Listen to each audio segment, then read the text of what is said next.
Olá, boa tarde. Agora são 3 horas e 15 minutos. Estamos ao vivo pelo canal Hit Notícias. O Acontece Agora está no ar. E vamos conferir o que acontece agora com os destaques do dia de hoje. Vamos direto para a Folha de São Paulo. Daqui a pouquinho, agora sim, Renan Calheiros mantém decisão de instalar comissão do Senado na próxima terça. Passando agora para a agência Reuters, Renan prevê eleição de comissão do impeachment no Senado na próxima terça-feira. Agora falando de Delcídio, tratou com Dilma sobre liberação de Marcelo Odebrecht, é o que afirma o delator. E a comissão do impeachment no Senado só será instalada de fato na próxima terça-feira que vem.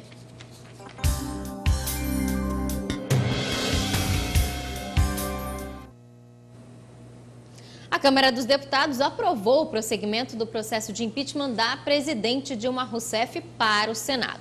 E um dia depois, Dilma resolveu falar com a imprensa. Ela voltou a dizer que é inocente e se sente injustiçada. Vamos ouvir. Extremamente inusitado, estranho, mas, sobretudo, é estarrecedor que um vice-presidente, no exercício do seu mandato,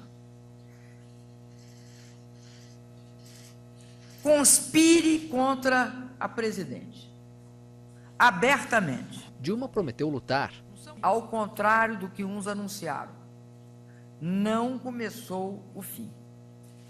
Nós estamos no início da luta. Esta luta, ela será muito longa e demorada. Eu tenho ânimo, força e coragem suficiente para enfrentar, apesar que com um sentimento de muita tristeza, essa injustiça.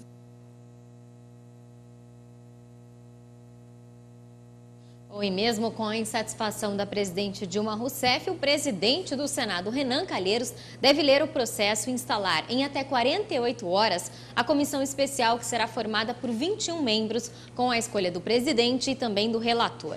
Todos vão analisar o caso e a leitura do processo vai acontecer ainda hoje, na verdade já está acontecendo. Essa comissão tem o prazo de 10 dias para elaborar e votar o relatório preliminar. Em seguida, o caso será levado ao plenário do Senado e em 2 dias deverá ser decidido se admite ou não a denúncia.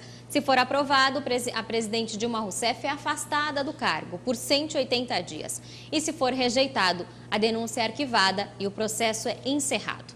Os líderes partidários se reuniram na manhã de hoje para estabelecer um cronograma de trabalho para a comissão especial. Os 34 volumes que totalizam 12 mil páginas do processo de impeachment da presidente Dilma Rousseff já estão no Senado. Bom, e vamos saber mais detalhes sobre esse processo no Senado. Lembrando que a decisão cabe ao Senado e também ao Supremo Tribunal Federal. Renan Calheiros e Ricardo Lewandowski informaram que não vão criar um novo rito para o processo. Todas as regras já existentes devem ser incluídas num único documento. Depois de pronto, o material será submetido à análise dos ministros do próprio Supremo para verificação se está de acordo com a Constituição, a lei dos crimes de responsabilidade, o regimento do Senado, o rito do impeachment de Collor e o último rito. Nós já temos dados objetivos sobre os quais nós vamos basear. O julgamento será um julgamento de mérito, se há ou não há crime de responsabilidade. E nós vamos, em todos os momentos dos processos, nos guiar pelo cumprimento do papel do Senado Federal. Renan Calheiros disse que já conversou com Lewandowski sobre os prazos a serem cumpridos, mas não adiantou quais seriam as datas. Segundo determina a Constituição, cabe ao presidente do STF comandar a sessão final de julgamento, em que serão necessários 2/3 dos senadores para condenar a presidente. E o ex-diretor da Petrobras, Nestor Cerveró, prestou o primeiro depoimento depois do acordo de delação premiada. Ele envolveu os presidentes do Senado, Renan Calheiros, e o presidente da Câmara, Eduardo Cunha, no esquema de pagamento de propina em contratos da estatal. Propinas em que operações que renderam cerca de 35 milhões de dólares. Segundo Cerveró, as propinas em que Cunha e Renan estariam envolvidos foram pagas pela Samsung. E quanto aos ministros que votaram no processo de impeachment da presidente Dilma Rousseff, que deixaram, portanto, os cargos no governo federal para atuar como deputado e ter a condição de votar, já voltaram aos cargos no governo Dilma, com exceção de um, o deputado Mauro Lopes, do PMDB de Minas Gerais, da Secretaria de Ação Civil. Bom, segundo a presidente Dilma, Mauro votou a favor do processo e não faz mais parte do governo dela. Vamos falar agora de saúde. O número de mortes provocadas por H1N1 aumentou 50% em uma semana. O boletim divulgado hoje pelo Ministério da Saúde mostra que 153 pessoas faleceram em virtude de complicações provocadas pelo súbito de vírus. No balanço anterior, o número de óbitos era 102. Em apenas uma semana, a doença passou de 686 para 1.012 casos. O aumento de índices foi registrado em todo o país e o Sudeste segue liderando com 758 casos. São Paulo sozinho corresponde por 91 falecimentos. Em seguida, vem a região Sul, com 12 mortes, e o Centro-Oeste com 17 perdas. Apesar da alta, os técnicos da Vigilância das Doenças Transmissíveis afirmaram que os números apresentados seguem o perfil esperado para a epidemia. Segundo a Polícia Federal, mais de 1,5 milhão de pessoas foram afetadas pelos crimes atribuídos ao prefeito da cidade de Montes Claros, Rui Muniz, do PSD. Ele foi preso ontem pela Operação Máscara da Sanidade 2, Sabotadores da Saúde. Se condenado, o prefeito e a secretária da Saúde, Ana Paula Nascimento, poderão pegar penas que ultrapassam 30 anos de prisão. Muniz é casado com a deputada federal Raquel Muniz, que votou a favor do processo de impeachment da presidente Dilma Rousseff. No seu discurso, ela destacou a gestão do marido ao declarar o voto. Segundo as investigações, os acusados usaram de meios fraudulentos para tentar inviabilizar o funcionamento dos hospitais universitários Clemente Faria e a Santa Casa em Montes Claros.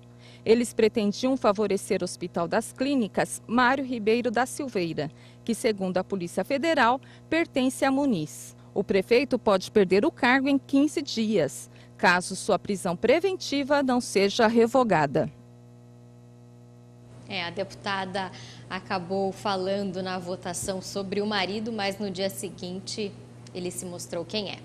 Vamos conferir o que acontece agora no trânsito em São Paulo.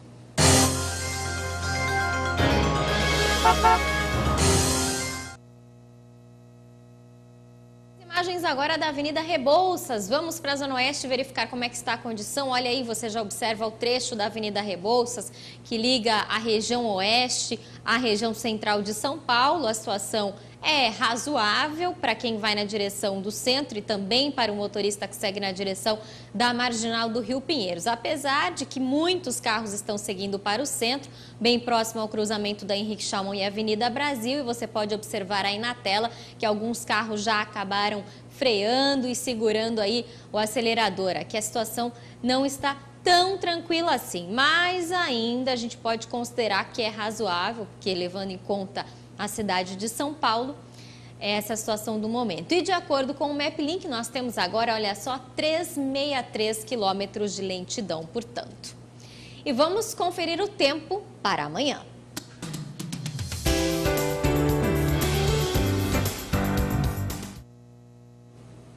E agora a previsão do tempo para esta quarta-feira na região sudeste do país. Em todas as capitais, o sol aparece meio tímido pela manhã, com a presença apenas de algumas nuvens. Mas isso não deve durar muito não, e o dia fica aberto e não há previsão de chuva. Olha só, em São Paulo a máxima chega aos 32 graus, muito calor.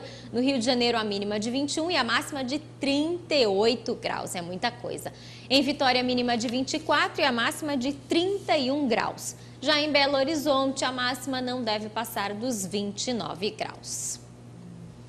A Marinha do Brasil retirou o sigilo das pesquisas que apontam o impacto ambiental da lama e dos rejeitos da mineradora Samarco. O relatório, com os resultados do estudo feito no Foz do Rio Doce, mostra os impactos ambientais causados no rio e também em parte do mar no norte do Espírito Santo, após o rompimento de uma barragem da mineradora Samarco, em Mariana, Minas Gerais. O documento estava sob sigilo, com acesso liberado apenas para a União. E o objetivo dessa pesquisa, é utilizar os dados para que diferentes órgãos do governo desenvolvam ações de recuperação da região atingida. A Marinha informou que o resultado da pesquisa foi repassado para órgãos competentes, como o Instituto Estadual de Meio Ambiente. A Marinha informou também que a retirada do sigilo tem como objetivo ampliar a divulgação do relatório técnico, juntamente com a análise conclusiva.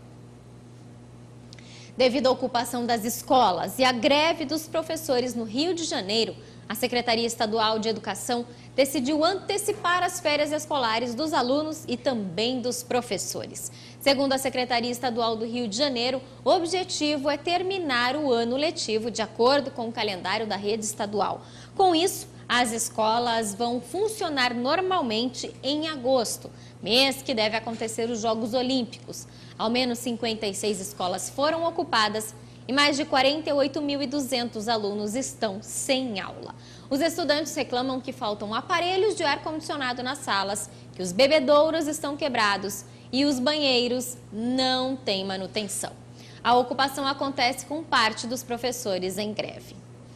E problemas na educação não faltam. Em São Paulo, por falta da quantidade mínima de membros presentes, a Comissão de Educação e Cultura da Assembleia Legislativa da capital paulista ainda não analisou nenhum requerimento sobre o escândalo da máfia da merenda no estado. Neste ano, apenas uma das 4 reuniões da comissão teve quórum suficiente, mas os legisladores deixaram de debater vários temas da investigação, como a possível convocação do ex-secretário da Educação, Herman Vorwald, e do ex-chefe de gabinete da secretaria, Fernando Padula, citados como receptores de propina. Desde a primeira reunião da comissão, no dia 8 de março, há 9 requerimentos aguardando análise. Segundo o Ministério Público, uma cooperativa de agricultores assinou ao menos 7 milhões de contratos com 21 prefeituras e com o governo do estado entre o ano de 2014 e 2015 para o fornecimento de alimentos e suco para a merenda. Parte deste valor era usada no pagamento de intermediários e agentes públicos que facilitavam ou fraudavam as licitações.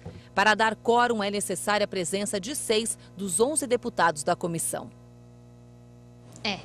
Faltam deputados para que essa reunião aconteça e o processo ande. E olha que são só necessários 6 dos 11 deputados dessa comissão. Notícia boa para quem precisa trabalhar em casa. A partir de hoje, o microempreendedor pode usar a própria casa como sede da empresa. A presidente Dilma Rousseff sancionou a alteração na lei complementar que acrescenta essa permissão ao pequeno empresário. O projeto de lei já tinha sido aprovado na Câmara e no Senado. A medida visa facilitar a adesão de microempreendedores ao Simples Nacional. O relator da proposta, o senador Blairo Maggi, defendeu que o projeto vai facilitar a vida dos pequenos empreendedores. E assim terminamos essa edição. Uma boa tarde para você. Nos acompanhe também pelo facebook.com/programa Acontece Agora.